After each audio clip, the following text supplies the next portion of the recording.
guys, January the 3rd here. We're back again for another video. And in today's video, we're going to talk about an old school staple bait that works perfect this time of year. If you're watching this is May. So it worked perfectly this time of year to help generate plenty of bites, especially early in the morning. But if you're new to the channel, make sure you hit that like and subscribe button. Also hit that notification bell. That way you can be notified whenever we drop a new video on the channel. But without further ado, we're going to talk about the old school staple, the popper. So this bait here is actually a really cool bait. It's a top water bait that it works perfect this time of year simply because of blue gills, shell cracker, brim, panfish, red ear, whatever you call them in your neck of the woods, but brim eaters. And so these mimic brim. A lot of times when the brim spawn is going on, you hear a lot of popping on the top of the water. And like on Santee, for an example, when the mayfly hatch actually happens, it's crazy because you hear them suckers there popping. It sounds like a little kissing noise almost right on top of the water.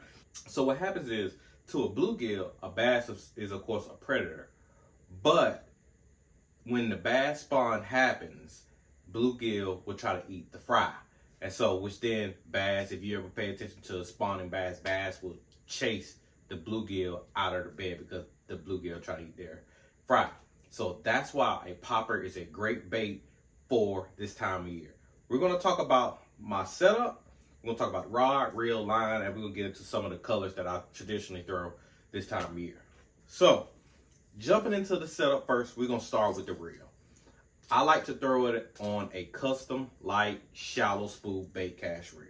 This reel is great for throwing lightweight baits. And if you want to put a little more line on there, you go with the regular standard size custom light. But I like the custom light shallow spool because it's kind of close quarters in my opinion. You're not bombing out a super long cast with this reel whenever you're throwing a popper. So in my opinion, custom light shallow spool, that's the way to go. Line. Right here, I have 30-pound braid on mine. And so the reason I chose 30, to be honest, I'm a little shaken with 30 because I typically throw 50 on all my top waters. That's just because I've seen some horror stories with lighter braid. So that's why I always throw 50. But on a custom light shallow spool, you can't put 50 on here. Plus, that would be overkill for this bait anyway. So 30-pound braid, it'll work just fine for this particular setup. Some guys throw mono because mono floats. Not 100%, but it floats a little bit. But I just throw braid because we know braid just going to sit on top of the water anyway. So I'm going to throw braid, 30-pound braid. This is 30-pound contra braid. So that's what I have on here. And that's the line size that I typically go with. Now, the rod. The rod, you actually heard me talk about this rod in another video that I did recently, talking about if I only could have one rod, what would that one rod be? And it was more so pertaining to power and action, and it was called the Magnum Hammer. Well, in the Signature series, this is the Light Jig Ultra Rod. Very similar, a tad different, but it's very similar. This rod is a 7'3", medium heavy, mod fast action. So I got backbone just in case if I'm around something gnarly and I need to pull them out. But the mod fast action gives me the play that I need in order to when that fish starts digging because I got treble hooks on there. Now, if you go to like a junior size popper, I don't recommend this rod. And I actually have another rod right here that we'll talk about in a few minutes for the guys who like a little bit more softer of a rod. But I have another rod that we can talk about when you talk about like your junior size poppers or whatever. And so that's the rod I go with right here. Cast well, and again, it will handle the fish just fine. Now, my partner is funny. We fished a tournament yesterday on Lake Murray. I didn't film the video because it was supposed to rain all day, but it didn't really start raining until later in the day, and I didn't even bring the camera. But he throws his popper on a spinning rod. And in my mind, it actually makes perfect sense because sometimes when you get a bad backlash, let's just be honest, when you get a bad backlash with braid, it is terrible. The worst. That's the worst thing ever in life is a braid backlash. So with the spinning rod, you actually are able to, of course, you're not going to have no backlashes anyway. So that's the only pro, in my opinion, to using the spinning rod. But you can mitigate with the rod and you can play it just right where you can make it work with a spinning rod. Y'all know me. I like using bait casters. That's just my cup of tea. But again, with a spinning rod, you don't have to worry about backlashes and all of that. And I give you a recommendation on a spinning rod also. But, so that's the rod, and that's the reel, that's the line size. Now, the other rod that I have in mind that I think will work just fine would be the Tier 1 Series jerkbait rod. So it's a 6'10" medium fast. I love this rod for jerkbaits, of course, but I've also told you in my one of my other videos, I actually paired the Custom Light Shallow Spool with this rod with, I had 8-pound braid to 8-pound fluorocarbon leader, and I was skipping wacky rigs with this same setup on Santee Cooper. So you can go to this rod if you like a little bit softer rod when you're throwing a popper, and you really can lean on them suckers with this rod. It loads very well, and it keeps those fish pinned, and that's what I really, really love about this particular rod here. Just the way that it loads, how well that when the fish grab it, you can set the hook and it just keeps them pinned. Because again, when you're throwing a wacky rig, when you're throwing a popper, or you're throwing a jerkbait, like this rod is perfect. Perfect. I'm telling you, this rod here is a freaking, it's a workhorse in my opinion. Love the Tier 1 Series rod. So if you want a softer rod, this is a great option for you to have tied on if you want to throw a popper on a bait caster. Now, if you want to go to a spinning rod, my option would be the Mark Zone, a 7-foot all-purpose Signature Series rod. It's a 7-foot medium extra fast. Love that rod. Plenty of backbone. Great tip to be able to load the bait, cast it very well, and when you set the hook, it loads very well, keeps them pinned, and I love that rod too. And so whatever size spinning reel you want to, and again, on there, if you're going to go to a spinning rod, I say go 12-pound braid. And if you want to do a little leader, a little monofilament leader, you can, but go like 12-pound braid, maybe 15, and you'll be just fine. I wouldn't go down to 8 or something like a popper or whatever, but that's just my opinion. Now, the poppers I typically throw, I like to throw the KBD Splash, but there are a few others I like to throw, but we're going to talk about more so color patterns and why I chose this particular color pattern. So the one that I showed you initially in the beginning of the video is this one right here. So that color right there is a special made color for Palmetto State Armory. It's called Palmetto Blueback. So it actually resembles a blueback heron. And it's a great color because, again, you want to mimic bluegill, but right as the bass spawn is ending, the bluegill spawn is happening, you got the shad spawn happening. So that's another reason why the popper excels as well. So I typically, for the lakes that I fish the most, I typically go with more so shad color patterns. So this is one, the Palmetto Blueback, or you can get natural shad. They're very similar. So either one of those. So, but if you're in Columbia or in the South Carolina region, go to Palmetto State Armory, go to their fishing store. You can actually pick up the Palmetto Blueback color pattern from PSA. Another one I typically will throw is Tennessee Shad 2.0. So again, white bottom. Think of a popper like a frog, right? Whether it's popping or walking frog, think of a popper like a frog. The fish are not going to see this up here. They're not going to see nothing on the top.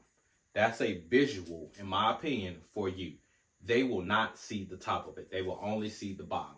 So as the bait is sitting there going above them and it's popping, all they see is the commotion, and they seeing the bottom of it, some type of flash of it. So, of course, these type of colors are shad patterns.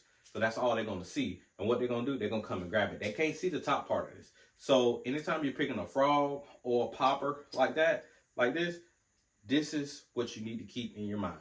They're only going to see the bottom. They're not going to see the top. So Tennessee Shad 2.0, that's another color I like to use. How about that one? Pro Oyster, killer color. Love this color pattern, man. This color pattern is awesome. I don't know. It's a jazzed up bone, in my opinion. Bone is a staple color in all top waters, whether you're throwing like whether you're throwing a Zara Spook or you're throwing a Sexy Dog or Vixen, whatever, walking style bait, whatever, bone is a staple color that you always have to have. So Pro Oyster is like a jazzed up bone, in my opinion. So another great color. It has that light blue, powder blue strip across the top and got the little blue dot. But again, they're looking up at it. So they're not going to see this whole thing. They're only going to see the bottom. And I don't actually know the name of this color here.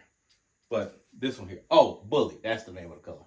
Bully. So this one here, I would recommend this one when it's dirty. but it has more of a yellow, bright yellow bottom with dots on it. But then also on the back it's black, and then on the sides it's like a burnt orange type color. So this is another great color when it's dirty. But again, this also can work in clean water as well, because around here we have shell cracker. Some people, I think the other another name that they call them is red ear.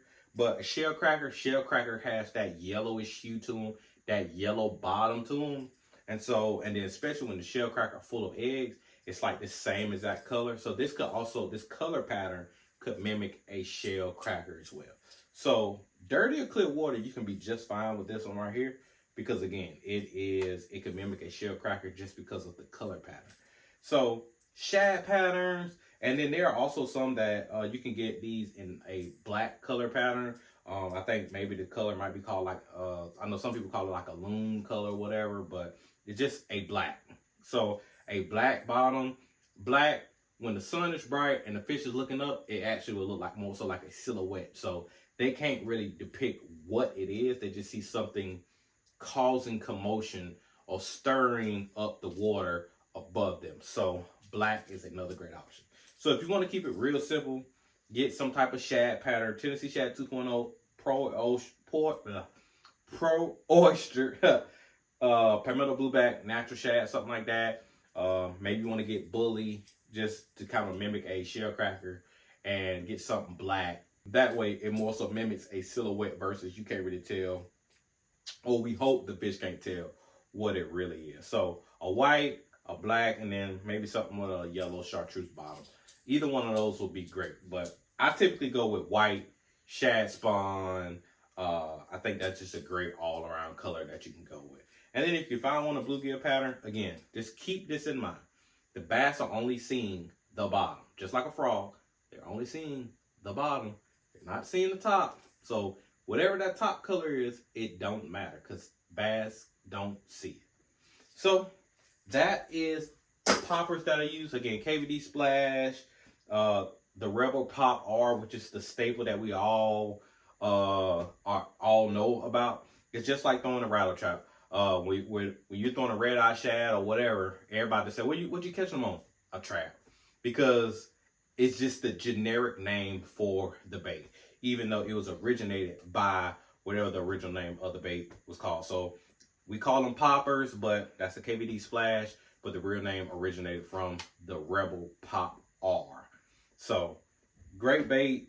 Every company makes them different sizes, different color patterns. So find one that you will like.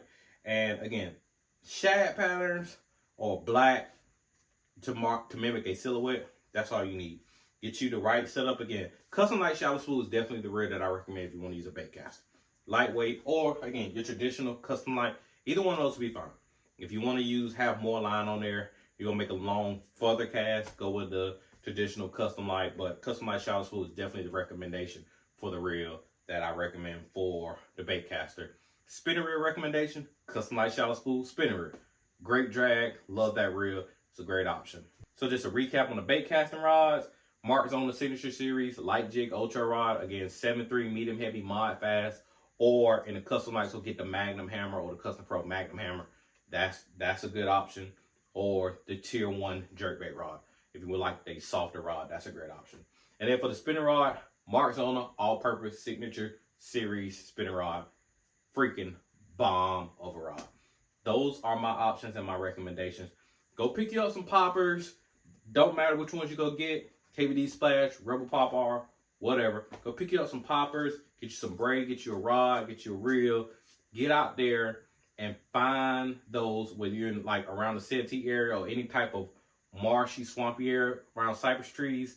Killer bait.